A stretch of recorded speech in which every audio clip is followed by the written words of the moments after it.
pangyarihang mayroon, no?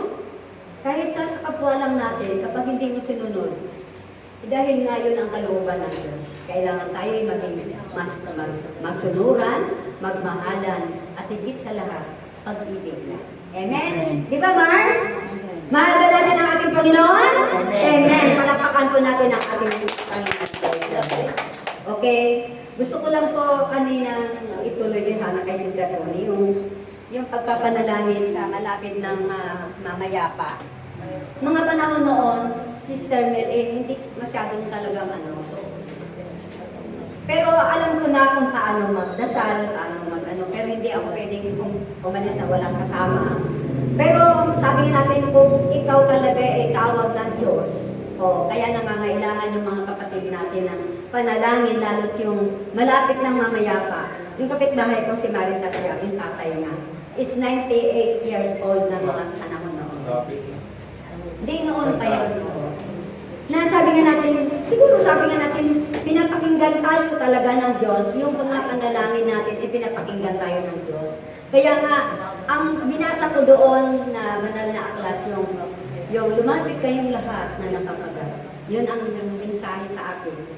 Alam mo, yung anak niya doon, yung milagro doon, yung anak na ilang years na sila hindi nagbabatikan. Nakikinig pala siya doon sa may hagdan. Doon sa may malapit doon sa Kings Point din yun, yung lugar na yun. Yung sulok doon, bago dumating kila Sister Connie. Yung maraming mga, doon, mga puno-puno. Oo. Yung anak na ilang taon na silang hindi nagbabatian. Dahil doon sa pagpapahayag ko doon sa lumapit kayong lahat na nagpapagal. Iyak ng iyak yung anak. Alam mo yung milagro doon? Sabihin natin, ang tagal na rin yung paghihirap ng matanda. Ano tawag doon? Tawag doon? Bedridden. Oo, yung bedridden siya. Matagal siyang naging bedridden. Kaya, sabi nga natin, nung nag-pray over kami ni Marita sa siguro mga 5 o'clock ng hapon. Natapos kami doon mga 6 o'clock. Pagkatapos nun, umuwi na rin kami kaagad.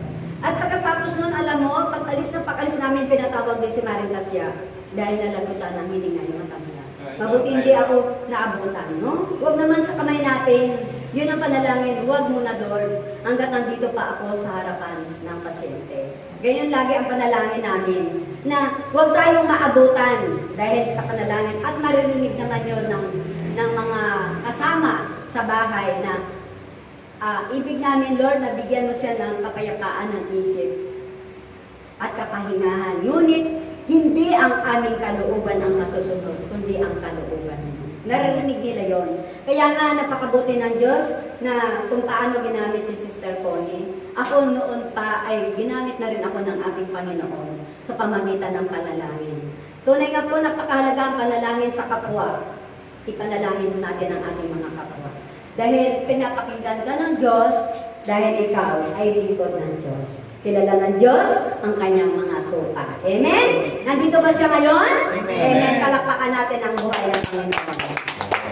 At umako na po tayo sa kapahayagan, sa unang panalangin. Panalangin papuri, walang iba si Inang Lilia. Interpretasyon? Ikaw muna na. Okay. Ginoong Sander. Dito ka. Dahil dito, Sister Lilia.